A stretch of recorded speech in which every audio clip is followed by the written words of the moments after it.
Hi guys, this is JC Hassel here and welcome back sa ating new episode. So sigurado ako, medyo na-miss nyo ako and na-miss ko din kayo. And the reason bakit busy ako these past weeks is, alam niyo naman, tinatrabaho ko yung parliament and I will talk about that later. Now in this video, ang pag-uusapan natin is something important and it is a end season episode. Meaning, i-recap natin lahat ng mga natutunan nyo. So, ito yung past. Ano yung mga nangyayari ngayon, present, and ano yung mga next na mangyayari dito sa podcast. So, just like our tradition, magbibigay ako din sa inyo ng lesson and at the same time, magkikwento ako sa inyo ng mga bagay na ma-strengthen yung mga nangyayari sa inyo at mga natutunan nyo sa podcast episodes natin. So, again, ang main topic nito is what you accomplish. Okay? And totoo yan guys, maniwala ka sa hindi, sobrang dami nyo na na-accomplish. Just by watching yung podcast natin, sobrang dami nyo na natutunan, sobrang dami nyo na ding value na nakuha. Now, for those people na pinanood yung 16 episodes natin plus yung 1 na bonus episode, isa lang masasabi ko sa inyo guys. And that is congratulations. Now, JC, bakit mo kami kina-congratulate? Nanood lang naman kami dyan sa podcast mo or nakinig lang naman kami. Alam nyo guys, maniwala kayo sa hindi. Hindi lahat ng tao merong patience, willingness, at saka drive to accomplish yung ganon.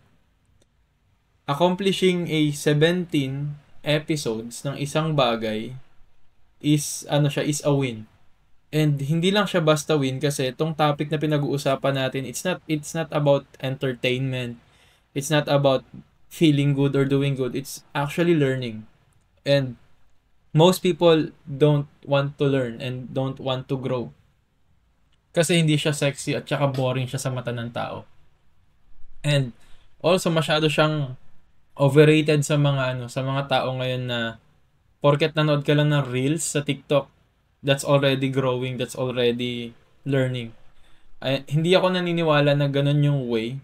The only way para matuto ka is you need to stay focused. And watching a 15-second video sa TikTok will not make you intelligent or will not make you more mag-value add sa sarili mo. So, yun yung reason bakit ginawa ko tong podcast kasi as much as possible, gusto ko kayo bigyan ng mas focus at saka mas mahabang information na madadigest nyo. Kasi ang hirap magbigay ng magbigay ng information ng ganun kaikli lang na oras. So, yun. Dahan-dahan magmumove na ako sa YouTube kasi ito yung pinaka gusto kong focus. Magiging side promotion ko na lang yung TikTok when the time comes. So, you na nandito sa TikTok, nandito sa YouTube, sobrang swerte nyo kasi dito nyo makikita or mawi-witness yung kung paano ako mag-i-start ulit. So, again, this is not about me, this is about you. And sabi ko nga kanina, hindi lahat ng tao may patience and willingness and drive para i-accomplish yung panoorin yung 17 episodes natin. And kung bibigyan ko kayo ng solid realization, guys, maniniwala kayo na yung average podcast ko is nagra-run siya ng 1 oras. So, siguro 40 minutes to 1 hour. Yan yung runtime ng episode ko dito sa podcast. And, if ipuput natin siya sa math, kung isipin nyo yung 16 episodes, ayan, plus 1 bonus episode, it's actually 17 hours of learning. Natry nyo bang isipin yan? Kung 5 hours a day ka nag-aaral sa school, that's actually 3.5 days na nag-aaral ka sa school. Yun yung binigay nyong oras sa akin, yun yung binigay kong oras sa inyo. So, that's 17 hours of learning. Try nyong isipin, sino yung mga tao sa na 17 hours nag-aral sa isang bagay, nagbigay kayo ng time to learn that thing. So, dun pa lang guys, win na yun kasi, again, ang daming mga tao na walang action or walang move para gawin yung ganung bagay. Hindi sila motivated. And ikaw motivated ka to finish these episodes. And if ipuput ko yung 17 hours na yon into perspective, guys, dito nyo marirealize kung gaano ka-solid yung ginawa nyo. Yung average ng tao kapag naglalakad, yung speed niya, so isipin nyo naglalakad kayo. Yung average na speed nun, kung ipuput nyo sa kilometer per hour, pag chinek nyo si Google, 5 to 6 kilometer yan. So 4.8 to 6.2 yan, ginawa ko na lang siyang whole number. 5 to 6 kilometer per hour. Yan yung average speed ng walking person. So, if imumultiply natin yung 5 to 6 km per hour sa 17 hour, ang kakalabasan yan guys is 85 km to 102 km. So isipin nyo yun guys. 85 to 102 km yung distance na yun. So imagine mo, yung 17 hours of walking, iyan yung nilakad nyo guys. 185 km to 102 km. Yung nilakad nyo. Now, try nyo isipin yun. Grabe, ganun pala kalayo yung nalakad ko just by listening you, JC. And to tell you, try nyo gawin yun. Try nyo gawin na maglakad kayo ng 85 to 102 km guys. Ibang layo nun. Sa mga hindi nakakaalam, yung 85 to 102 km, kapag nilakad mo yun, yun yung layo ng Manila City to Batangas City, guys. Pwede nyo ipot yan sa map. I-search nyo. Yung distance ng 5 to 102 km, that's the distance of Manila City to Batangas City. And try to sink that or let that sink it for a second. Try nyo isipin. Ganon kalayo yung nilakad nyo, guys. Kunyari, pinakinggan nyo yung podcast ko, naglakad kayo from Manila. Tapos, pag natapos nyo yung buong season 1 episode natin, nasa Batangas City na kayo. So, bakit ko sinasabi sa inyo to? Okay. Anong meron, JC? Bakit mo sinasabi yung bagay na yan sa amin? Paki-explain. Ito lang, guys. Meron akong i-share sa inyo ngayon na natutunan ko dati nung nag-start pa lang ako sa buhay na shinape niya yung view ko sa mundo. And ito yung reason bakit maraming nagtatanong sa akin bakit sobrang patient mo, JC, bakit yung mindset mo sobrang strong, bakit kang tao, pasensyoso or parang chill ka na tao. Actually guys, to be honest, hindi ako chill na tao. Sobrang mainipin ako. Pag tinanong nyo yung nanay ko, at saka yung kapatid ko, mainipin ulo ko. Pero meron bagay kasing nag-reframe sa akin dati nun, na nung natutunan ko siya ng hard way, dun ko na-realize at na-shape yung sarili ko maging ganito ngayon, kung papaano nyo ako nakikilala ngayon. So, ang gusto kong i-share sa inyo ngayon, and this is really, really deep, okay? This is something na scientific and hindi nyo maririnig to sa school. Okay. Hindi nyo din to maririnig sa TikTok. Okay. Kasi hindi naman lahat na nasa TikTok malalim na tao. And sa iba. And i-introduce ko sa inyo to yung memory and effect tsaka yung versus time. Okay. I-introduce ko yung memory and effect versus time. Guys, ito yung 3 powerful elements na pag na-master nyo at na-integrate nyo kung papaano kayo mag-iisip, magiging kayo, patient, magiging powerful kayo. Powerful in a way na hindi kayo mag-a-act katulad ng mga normal na tao. Okay? Kasi ang common na tao, na-explain ko sa inyo mamaya yan, is madaling mapanik, madaling mainip, tapos gusto nila mabilis. And yan yung reason ngayon, and yan din patakbo yung mundo ngayon. Napapansin nyo ang daming mga bata ngayon na gusto nagmamadali. And madami ding mga matatanda ngayon na depressed. Kasi hindi nila alam tong concept na to at hindi nila alam, kung alam man nila, hindi nila alam kung papaano to ipupunta or gagamitin sa tunay na buhay. And ito lang guys, yung tatlo na to na element, kahit kalimutan nyo na lahat ng mga natutunan nyo sa akin, ito lang yung babaunin nyo ngayon. I can guarantee you, if ang goal mo maging successful sa isang bagay, you will become successful. I can guarantee. Assuming na ma-master mo tong tatlong element na to. Now, ganito yung itsura niya guys. Okay. Pag ipuput mo sa graph yung memory, time, at saka effect, ganito yung itsura niya. And na-explain ko sa inyo kung bakit ganito yung itsura. Kung titignan nyo guys, nandito sa unang nasa left side yung memory, nasa right side yung effect, and yung pinaka x-axis niya is time.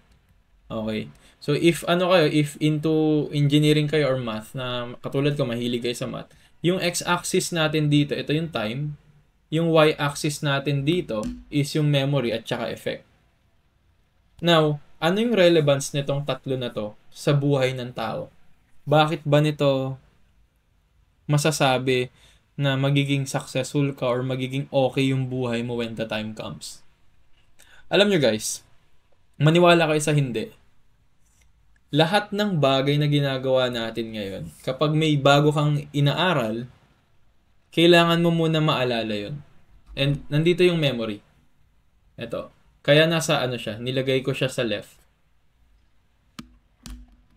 Try nyo isipin, pag may isang bagay kayo na gustong aralin, kailangan nyo muna memorizein yun. Kunyari, nag-aaral ka ng business, kailangan mong kabisaduhin lahat ng frameworks, ng concept, lahat ng bagay na yun. Paulit mong aaralin yun. And pag inaaral isang bagay, kailangan minimemorize mo siya. Okay? Lahat ng bagay, applicable yan pa. Kung gusto mo mag-ipon ng pera, aralin mo mag-ipon, mamememorize mo yan. Anything na gusto mong ma-acquire or bagay na gusto mong gawin, kailangan mo munang i-memorize yan. At sobrang fresh sa utak mo yan kasi kakaumpisa mo lang at inaaral mo. Kaya yung graph dito, kung papansin niyo, yung memory dito sa una is sobrang nasa taas. Nandito siya. Yan yung reason.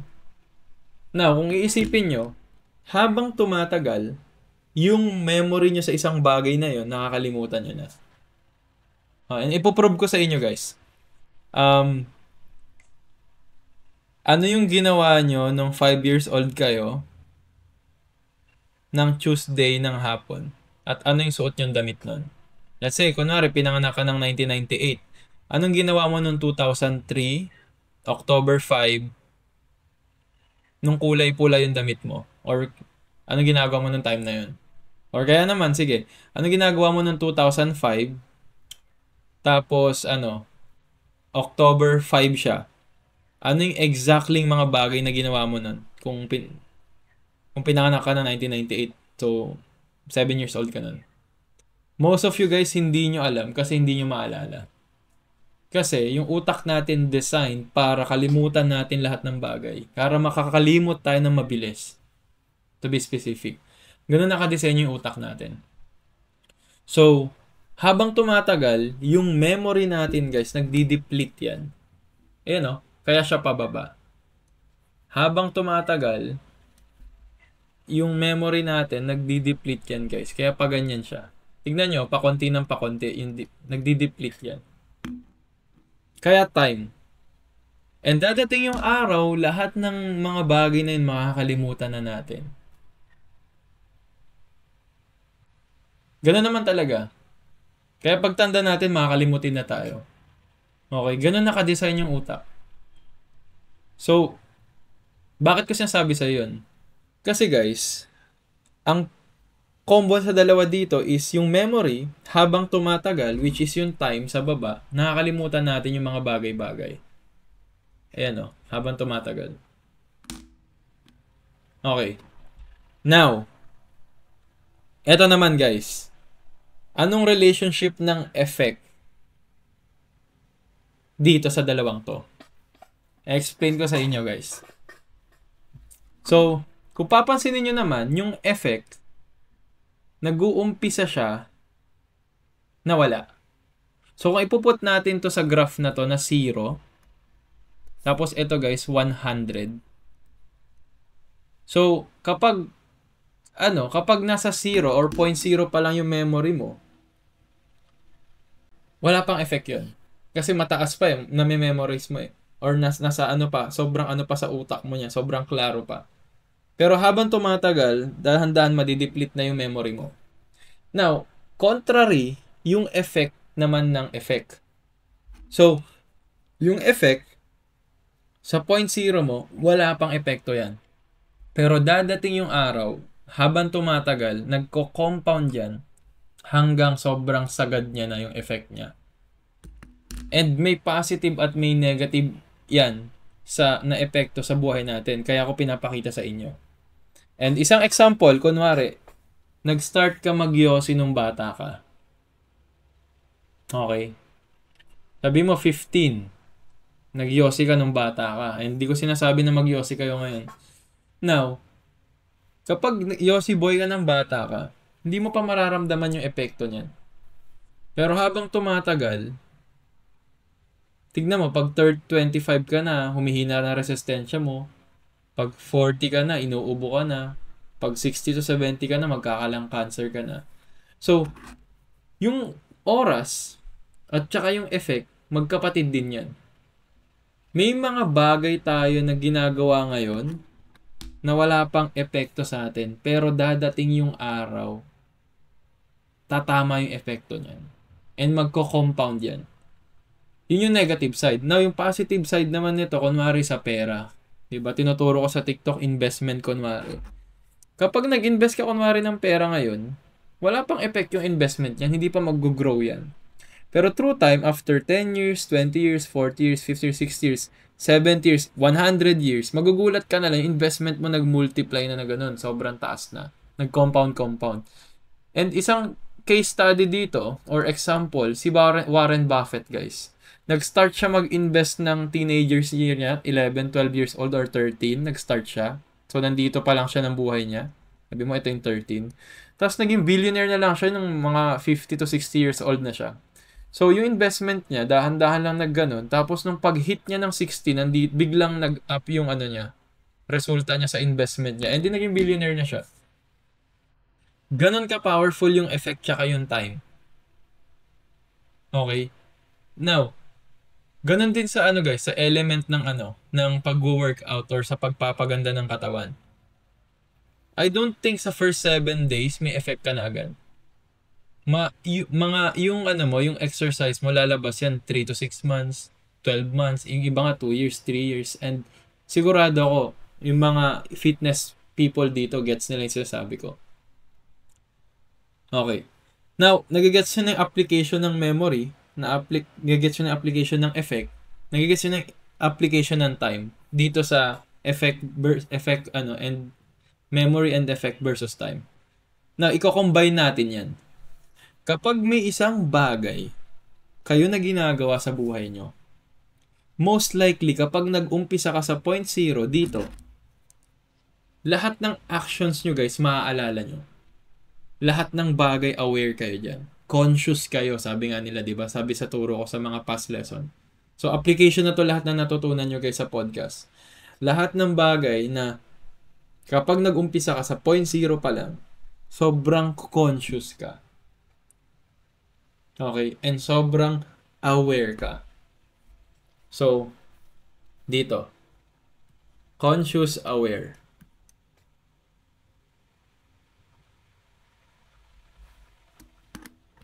Tapos, dadating yung oras, yung bagay na ginagawa mo na yun, dahan-dahan mo na siyang makakalimutan. Pero, aware ka pa rin.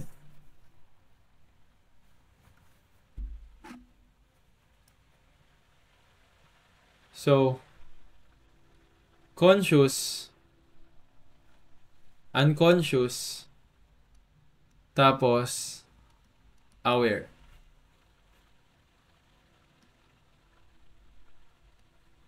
Ayan. So, yun yung mangyari. Parang, bigyan ko yung pinaka-example nito guys. Fitness tayo. Ito yung pinaka. Pag nag-gym ka, sa pinaka-umpisa ng fitness journey nyo guys, kabisado nyo pa yung kinakain nyo, kabisado nyo yung binubuhat nyo, alam nyo pa lahat yan. Fresh na fresh yung memory nyo. Pero wala pang resulta ginagawa nyo. Pero kapag every day, every month, nyo nang ginagawa yan, dadating sa point na hindi nyo na siya masyadong naaalala. Unconscious ka na, pero aware ka na ginagawa mo pa rin siya. So, kunwari, 3 months or 6 months mo na sa pag-gym, kahit hindi mo na isipin yung sets mo, by intuition, alam mo na agad na, okay, pag Monday, mag-push day ako ngayon. Tapos, ito yung pagkain ko. Pag Tuesday naman, pull day ako. Tapos, ito yung pagkain ko. Unconscious ka na aware. So, yun yung mangyayari. Tapos, habang tumatagal guys, pag nandito na kayo sa gitna na part, kunyari, 12 months ka na nag-gym, halos hindi mo na siya iniisip. Subconscious ka na. Pero aware ka na ginagawa mo na yun. So, subconscious, unaware. Kumbaga naging part na siya ng buhay nyo. Subconscious mo na siya ginagawa. Automatic na kapag 5 PM, punta ka na ng gym. Hindi mo na kailangan maging aware at i-remind sarili mo. So, yun, yung mangyayari. Now, kapag na-hit nyo na tong gitna na to guys, ito yung time, ito yung part ng graph na yan na maraming tao ang nag-i-stop. Alam nyo bakit? Dito yung time na walang resulta. Wala pang resulta eh. Tapos ang tagal mo na siya ginagawa. Ito yung part sa process ng journey nyo na parang yung tao naiinip. Ayaw na nila. And pag nalampasan nyo yan guys, yung part na yan, yung sa part kung saan na nag-i-stop yung tao, tinatamad, nag-quit, dito na yung funny part. Kasi, literal makakalimutan mo na yung ginagawa mo na yon, naging part na siya ng pagkatao mo.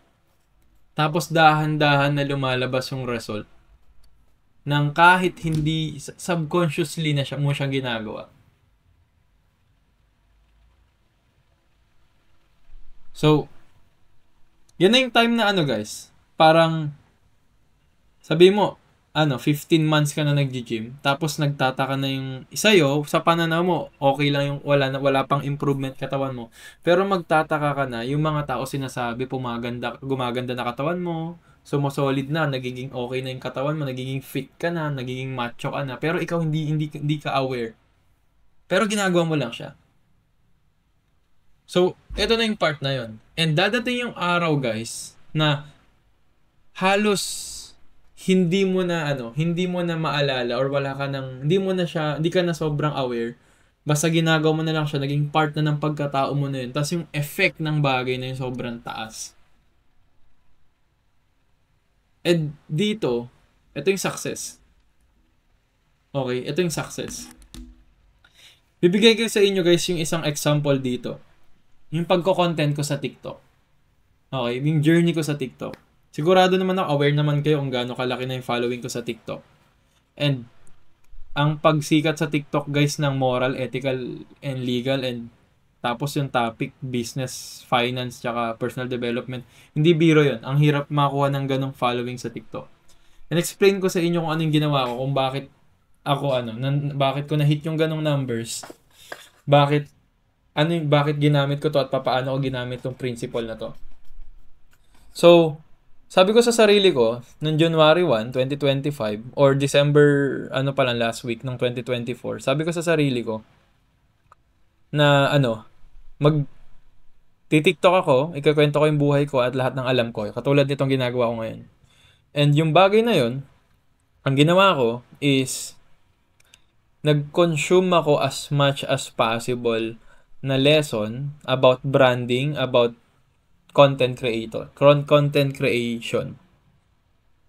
So, lahat ngayon ng kinonsume ko, everyday, nag-research ako, nag-interview ako ng mga tao na vlogger, nag-observe ako sa kanila kung paano sila sumikat, tinignan ko yung patterns nila at kung paano sila mag-post, chinek ko ano yung mga topics nila, lahat yon ni-research ko.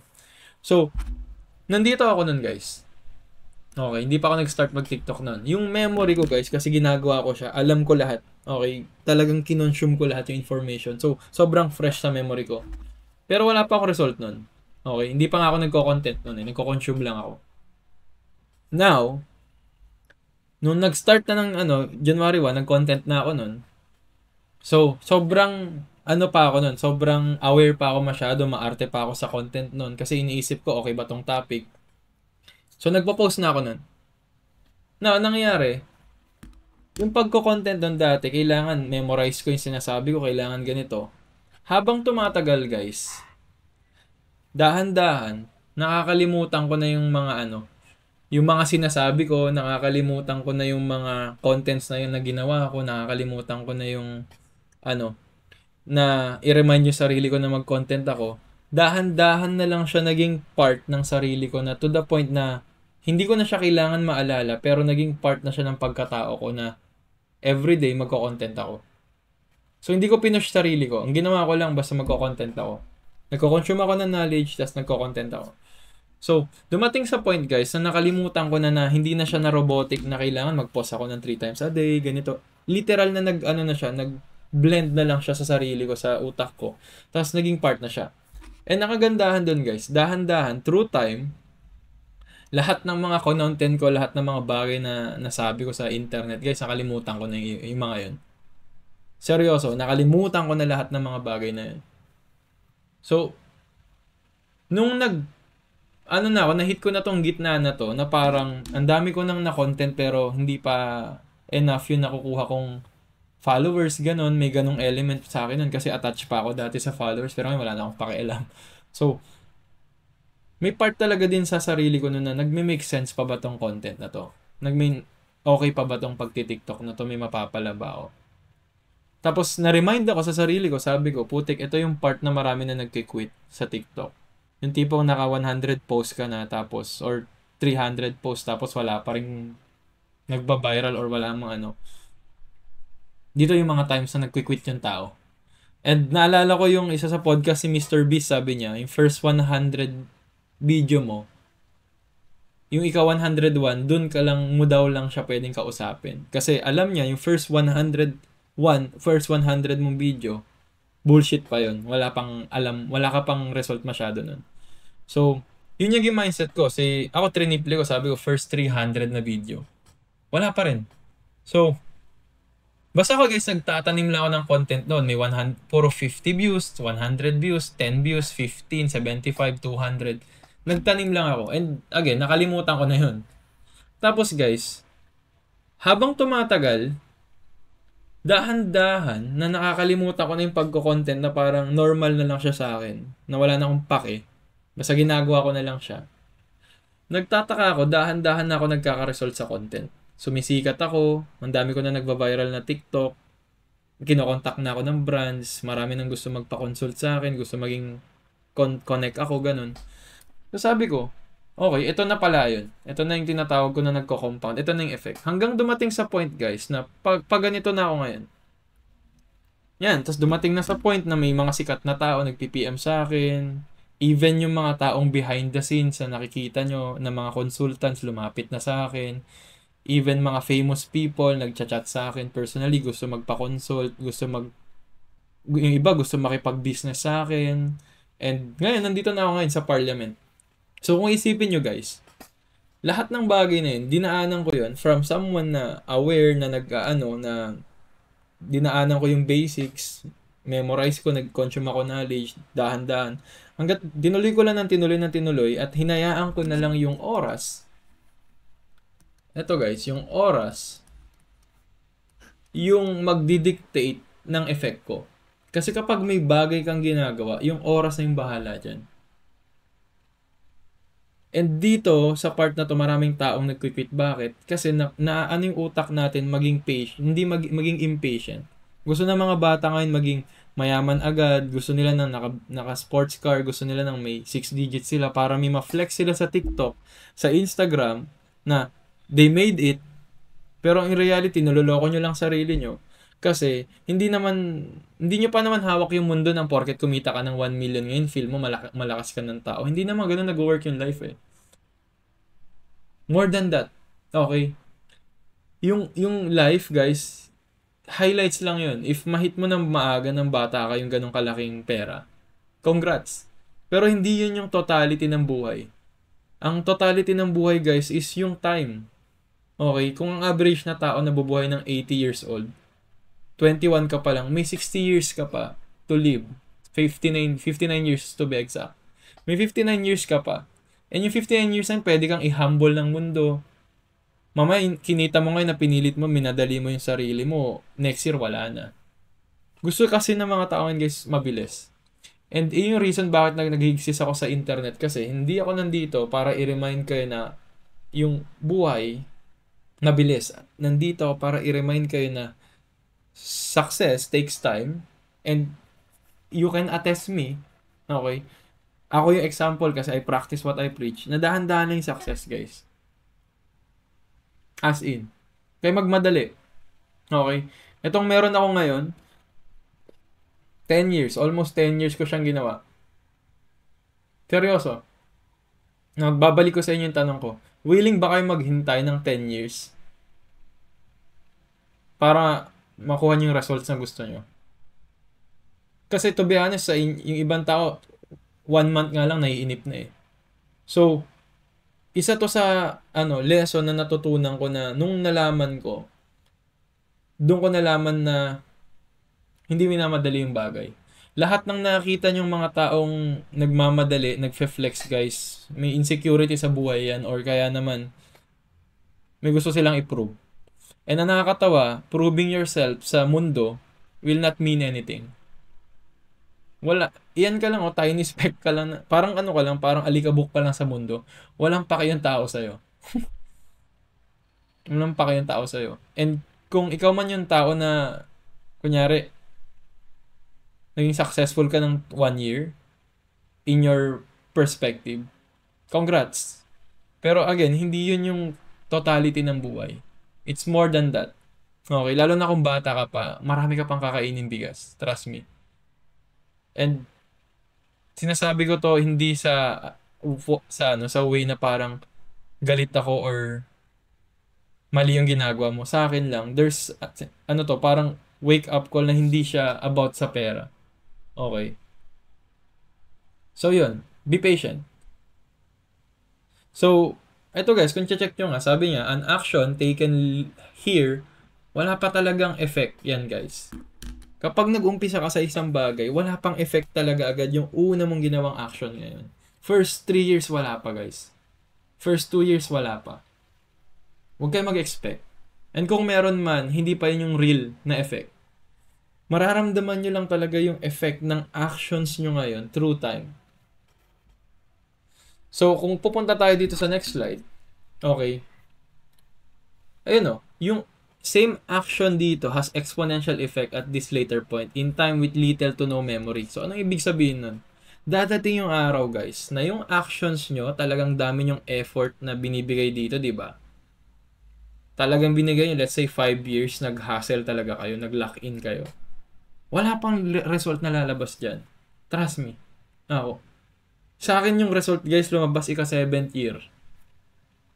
First 7 years talaga, guys, wala. Pero since alam ko na tong memory time effect na na continuum principle, nag-cling na lang ako sa oras. Sabi ko, time will tell. Wala man ngayon pero time will tell. And once na nararamdaman mo na yung result na tumataas dahan-dahan, sobrang bilis niyan. Every time nag-uusap kami ng friend ko, si Matthew Panganiban, nagugulat na lang kami guys. Kasi tignan mo sa kanya, ganun din nangyari sa kanya. Action, action, action. Tapos nagulat na lang siya. This month, pumutok yung community niya. Ang dami niyang members. 8,000 members, 9,000 members.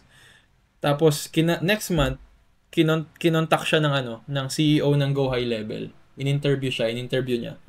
Tapos, the next month, na-awardan siya as the biggest community sa And the next month, nag-compound na naman, pinapapunta na siya sa sa Amerika.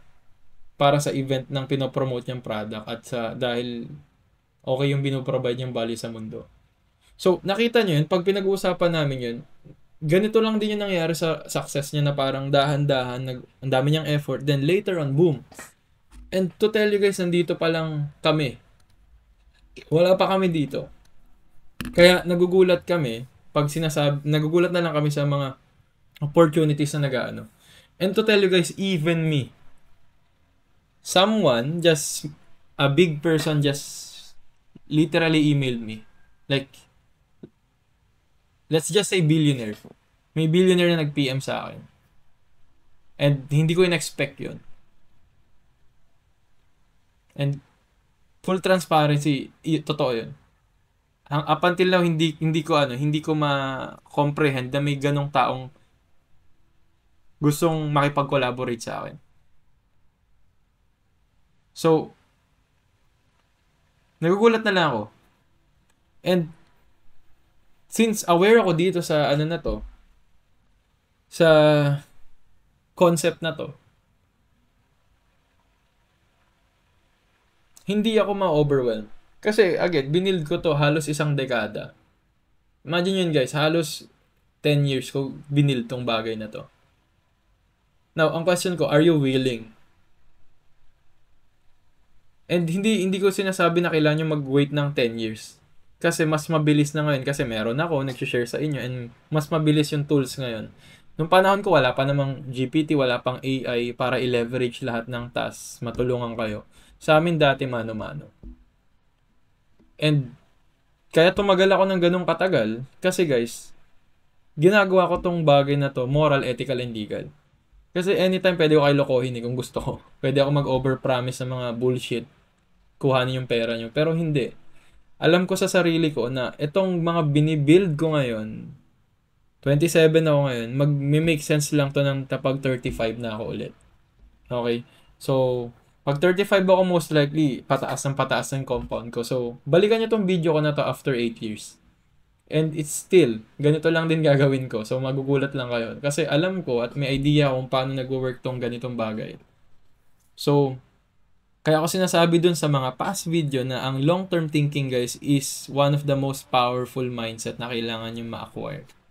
Kasi kapag bata ka ngayon, 18 ka, tapos yung set ka ng result when the time na 15 years pass pa, parang 18 ka, isaset mo yung goal mo ng 12 year, mas marami kayong ma-achieve at mas magiging patient kayo. Kailangan nyo lang alamin yung memory effect at time. So kung titignan nyo tong graph na to guys, yan o. May mga bagay ngayon na hindi pa talaga magme-make sense, wala pang resulta guys. Literal na binigay nyo lahat ng actions nyo. Okay na, hindi na kayo natutulog, nag-lock in kayo. Huwag kayong mag-expect na may resulta agad yan. Hayaan yung oras. Kahit sa ang aspeto ng buhay yan, mapa-finance, sa investment, mapa-trading, kung nagta-trade kayo, hindi mo naman manalaman na mananalo ka sa trade kapag hindi mo siya nag-entry ng trade, hinayaan mo ng 3 to 4 days, doon mo lang malalaman na panalo ka. Kung swing trader ka. Now, kung ano naman, sa fitness din, ganun. Okay? May positive, negative effect to guys. And sana maging aware kayo dito. Positive effect. Tandaan nyo to.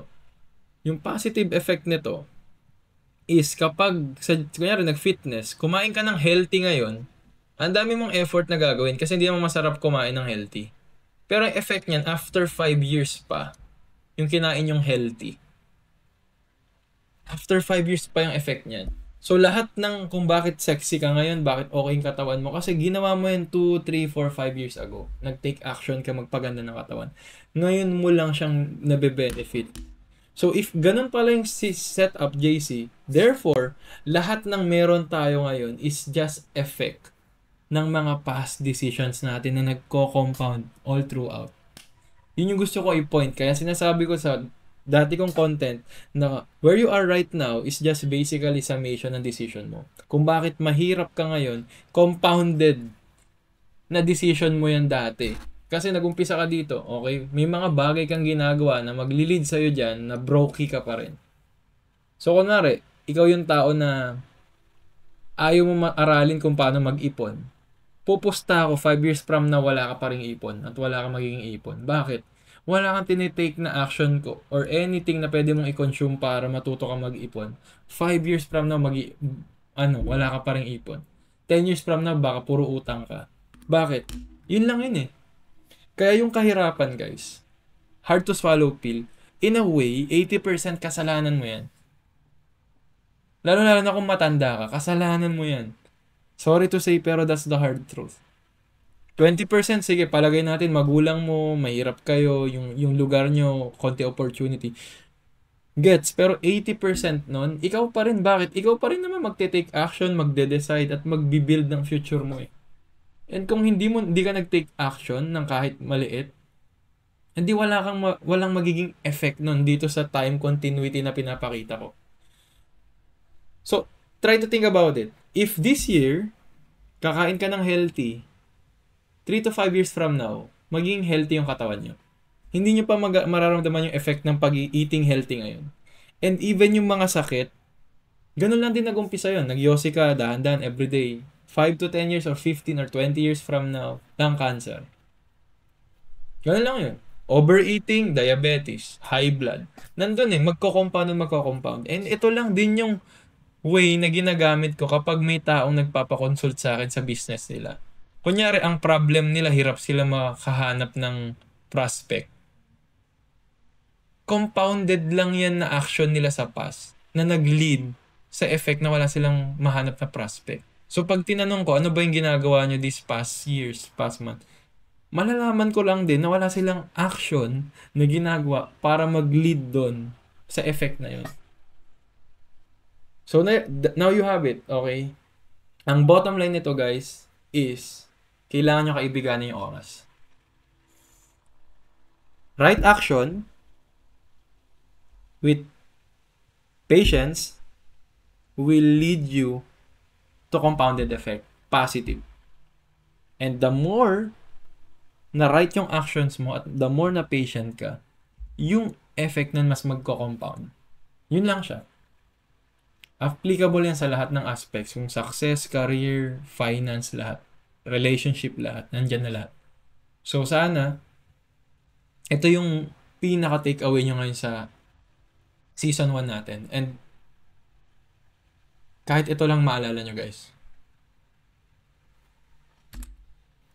Now, sabi ko nga, over time, lahat ng effort nyo ngayon, guys, magko-compound yung effect niyan soon. Maybe 5 years, 10 years from now, or sooner. That's a guarantee. Kung may mga ginagawa kang kalokohan ngayon, magko-compound yan. Time will tell, sabi nga nila. Kung may ginagawa kang kabutihan ngayon, magko-compound yan. Time will tell. And you cannot compete with time kasi yung time, natural phenomena yan. Isa yan sa pinakakatotohanan sa mundo. Philosophically, spiritually, religious, mentally, lahat. Oras ang magsasabi ng lahat. Kaya, kaibiganin nyo. Now, time will come na lahat ng results mo, magpapakita na lang ng ikaw hindi mo nakalimutan mo na. Kasi, nakalimutan mo na eh. Hindi mo na masyadong ginagawa. Pero, since naging part na ng pagkatao mo yun, yung actions na yun, tipong itataas mo na ng isang mong daliri, ang dami mo ng resulta. Yun yung nangyayari ngayon sa mga successful na tao. Kaya, huwag niyong kakalimutan tong tatlong element na to, guys, kasi ito yung pinaka-powerful. Most powerful. Memory, time. At saka effect. So, pag-usapan naman natin, ano na ba yung mga naka-accomplish nyo ngayon?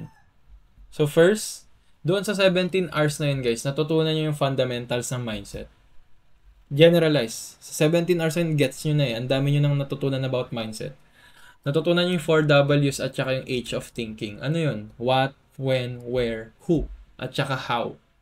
Okay? Ano ba ang mindset? Dini-explain ko yun. Kailan nyo ba gagamitin yung mindset? Kailan nyo malalaman? Okay? Saan nyo nakuha ang mindset nyo? Diba? Natutunan yung nature, nurture. Sino ka ba? O ano ka ba? And paano ba mag-isip ng tama? Nandun na lahat, guys. Binigay ko na sa inyo. Now na may mindset na kayo at alam nyo na lahat yan, ang next na pag-uusapan natin is ipupunta natin siya into real world. Okay? Hindi porket may alam kayo, feel nyo magaling na ako. Hindi. Ipuput natin sa something na ma-materialize or may effect. May resulta. So, ang focus ko sa next season, which is kinakraft ko na at natapos ko na yung topic, yung next season ng podcast natin, ang pag-uusapan natin is fundamentals kung papaano mag-make money online. Okay. So, papalalimin natin. So, may mindset na kayo ngayon na ituturo ko sa inyo. Ano ba yung fundamentals on making money online? Papaano ba kumita ng pera, JC, online? And this will cover everything tulad lang ng first season natin. Pero this time, mas focus to sa topic kung papaano ba talaga kumita ng pera online, morally, ethically, and legally through freelancing. Okay, kasi yung freelancing, ito yung bagay na ginagawa ko everyday at ito yung bagay na pinakaalam ko. And, i-cover ko lahat yun, guys. Okay? Lahat ng kailangan nyo na malaman at lahat ng mga bagay na hindi nyo kailangan para ma-prepare kayo sa pinaka-focus ng channel natin. Kasi guys, etong mga napapanood nyo, intro pa lang to ng channel natin. Lahat to intro pa lang. Kasi ang pinaka magiging focus natin sa channel natin is sales, remote sales. Ito yung magiging topic natin all throughout. Yung remote sales, ito yung high income skill na pre-practice ko at nagpabago ng buhay ko. And yan yung magiging focus natin. Ang goal ko is kapag sinabi mong sales sa Pilipinas, ang unang papasok si JC Cerezo or si JC Hassel, ako yun.